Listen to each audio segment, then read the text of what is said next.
ces artistes parlent vraiment de leur œuvre. Oui, C'est-à-dire, si on regarde vraiment ensemble, je te pose peut-être la question, tu as dit que c'est la représentation de la femme et en même temps tu veux que on nous regarde, les femmes. Donc ça se reflète aussi dans ton œuvre. Et tu parlais aussi de l'introspection. Donc peut-être tu peux expliquer un peu comment ça se représente dans ton œuvre par rapport aux couleurs, parce que déjà il y a une certaine logique dedans, je trouve, avec le bleu et avec les pannes. Peut-être tu peux expliquer un peu les détails et aussi le concept derrière. Ouais. d'accord. Tu veux qu'on parle de ça par exemple ou de l'autre? Là, je vais juste mettre la caméra un peu. De quoi est-ce qu'on va parler? Choisis toi-même. Ouais. On va parler de celle-là. Ok. Celle-là, je me rappelle de tout. Ça sera plus facile à expliquer. On va parler de celle-ci. Ok. Alors, cette œuvre, c'est un travail sur la désobéissance aussi. Je l'ai appelée A Jockey Don't Care. Ça veut dire qu'elle s'en fout parce que ici, quand tu es une jeune adolescente, que tu es une fille, on te dit une fille doit faire ci, une fille doit faire ça, une fille ne doit pas faire ci, une fille ne doit pas faire ça. Et ce n'est jamais par rapport à tes besoins en tant qu'être humain, c'est toujours par rapport à la conformité qu'on veut que tu aies, que tu te conformes à des choses dans la société qui est patriarcale et tout ça. Donc j'ai voulu travailler sur un personnage complètement détendu et nonchalant. Nonchalant déjà pour parler de ce besoin qu'on a d'être nous-mêmes sans forcément se conformer à des règles pour qu'on soit bien vu en tant que fille dans la société. Et là, sur cette œuvre, j'ai fait un travail graphique et on voit bien que c'est une fille qui a un tambour de broderie et quand j'ai commencé cette œuvre, j'ai pensé aux livres que je lisais, des livres anglais qui parlaient souvent des cours qu'on donnait aux femmes pour les préparer à la vie maritale. Il faut savoir faire de la broderie, il faut savoir jouer du piano. Chez nous aussi, on a des trucs comme ça où il faut savoir cuisiner, il faut savoir tenir la maison. On t'apprend plus à être une ménagère qu'à être une femme épanouie dans un couple avec un partenaire, tu vois. Donc j'ai voulu faire un travail sur ça. Donc d'abord on lui a demandé à cette fille de faire cette broderie là pour être une bonne couturière ou je sais pas quoi. Et on voit qu'elle s'en fout. Elle est allongée comme ça, elle dort, mais elle a brodé une partie. Et qu'est-ce qu'elle a brodé? Elle a brodé un doigt d'honneur, genre allez tous vous faire foutre, quoi. Donc c'est un peu pour faire une image forte sur le besoin que les filles ont aujourd'hui de se libérer des choses qu'on veut nous imposer pour être soi-disant de bonnes épouses.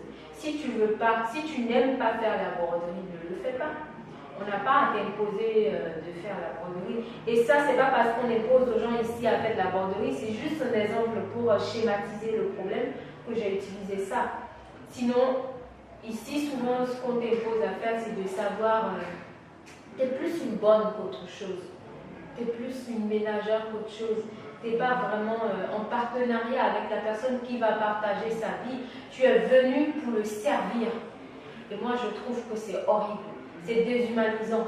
C'est nier l'être unique et spécial que chaque femme peut être. Quand on veut que dans le couple, on taise complètement notre volonté pour pouvoir tenir compte uniquement de la volonté de l'homme, c'est injuste.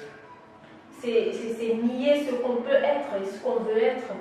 Donc oui, c'est un gros fuck you que j'ai fait sur cette toile pour montrer que les filles aussi, il faut qu'elles apprennent à dire non, à dire je vais faire ce que tu veux peut-être, mais je vais le faire autrement, je vais le faire comme je veux, ou alors je ne vais pas faire ça du tout parce que je ne veux pas, voilà, je m'en fous. Et oui, c'est pour ça que j'ai fait cette œuvre-là. Donc c'est un travail déjà pour montrer qu'on peut dire non, qu'on peut désobéir, qu'on peut remettre en question les choix qu'on veut nous imposer. On peut dire qu'on ne veut pas. Il faut qu'on apprenne à dire qu'on ne veut pas. Donc si je vois bien, cette représentation donne aussi une voix à la femme. Je trouve ça intéressant par rapport à l'histoire de l'art, parce que là, même aujourd'hui, notre scène artistique, je veux dire, mondiale, moi je trouve que c'est toujours influencé par les avant-gardes du début du XXe siècle au fin XIXe siècle. Et tes œuvres me rappellent un tout petit peu au Gauguin, Manet, tu vois, mais de la sorte que toi, tu tournes un peu le regard, tu vois, parce qu'avant, c'est eux qui ont peint les femmes dans des positions très, disons, sexuelles, jolies, plaisant aux yeux de l'homme. Oui, parce que je vois les décorations là avec, par exemple, sur l'autre œuvre, ça me rappelle à certaines œuvres de grands maîtres. Et aussi les positions des femmes, mais là tu as d'autres positions qu'elles prennent. Donc je trouve ça intéressant parce qu'on pourrait quand même faire un lien qui en fait change quelque chose dans un sens féministe, parce que là elles ne sont plus objets, mais elles regardent, elles toutes sauf elle qui a les yeux fermés, elles regardent très bien dans tes yeux. Par exemple, c'est aussi un détail qui m'a vraiment dès le début frappé. Parce que j'ai senti que c'est le regard aussi qui est reflété. Ouais. Oui, parce que j'ai besoin, à l'exception de cette toile et d'autres, que quand elles ne regardent pas, de toute façon, dans le langage corporel, elles ont une autre expression. J'ai besoin en fait que quand tu passes devant les œuvres, qu'elles puissent accrocher ton regard et que tu ne puisses pas le détourner. Et que ça te harponne comme ça et que tu les regardes, que tu les vois et que tu saches qu'elles te regardent aussi. Elles ne sont pas là à être uniquement l'entité qu'on regarde, mais elles aussi, elles te regardent. Ce n'est pas que toi qui peux poser un avis sur elles, elles aussi, elles peuvent poser un avis sur toi. Voilà. Et donc, ça crée l'égalité et c'est important pour moi. Quand tu passes, qu'elles puissent te regarder. Genre, je te vois, hein. Tu me vois, mais je te vois aussi. Et j'existe. Et j'existe autant que toi aussi, tu existes. Et c'est important. Et il y a eu une œuvre que j'ai réalisée au centre. Et c'est une œuvre qui est censée représenter les femmes puissantes dans les sociétés traditionnelles secrètes du Bénin. Et j'ai utilisé la fille qui nous servait à manger au centre. Je lui ai demandé est-ce qu'elle voudrait bien poser pour moi. Elle a dit oui. J'ai voulu travailler avec elle parce qu'elle fait un travail qui peut être perçu comme dévalorisant puisqu'elle est serveuse, alors que pas du tout. Tout ce qui te permet de vivre décemment est complètement noble. Donc, par rapport au regard que les gens posent sur ce travail et la manière dont les gens qui font ce travail aussi peuvent se percevoir, moi j'ai voulu la représenter en tant que quelqu'un de puissant.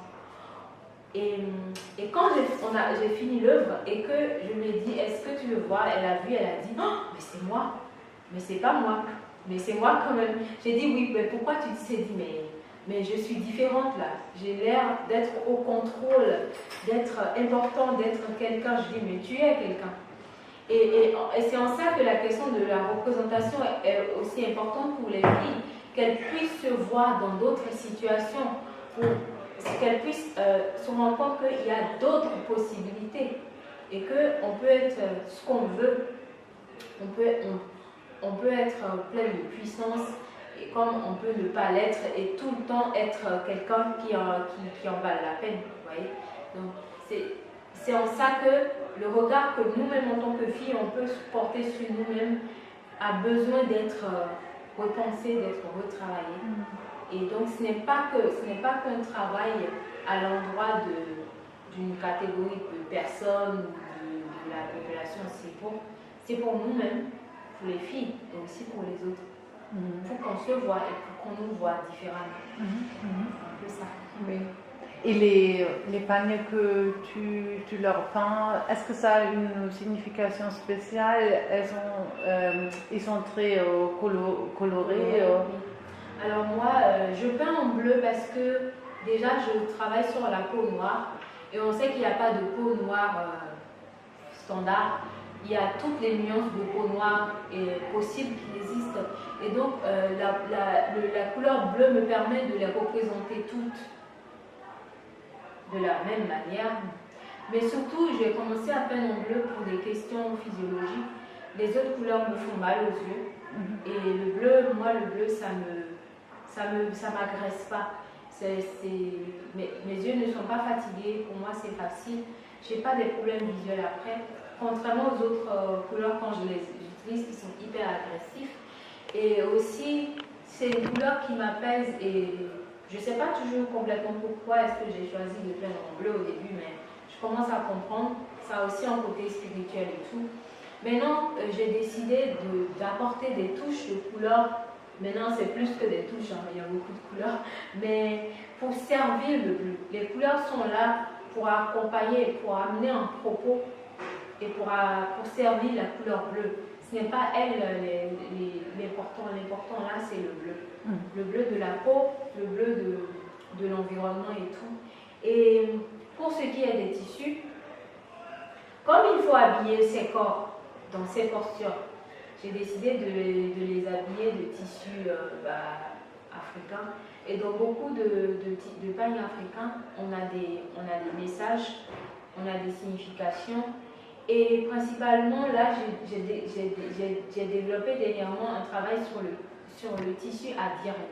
Le adiré, c'est un tissu de l'ethnie Yoruba qui raconte des histoires. Tu vois, un peu comme l'oralité dans la culture africaine, le adiré a son écriture, c'est comme des hiéroglyphes égyptiens en quelque sorte, et ça raconte des histoires. Des fois, ça raconte l'histoire d'une famille, d'une personne spécifique, ou du roi, ou du royaume. En tout cas, c'est à but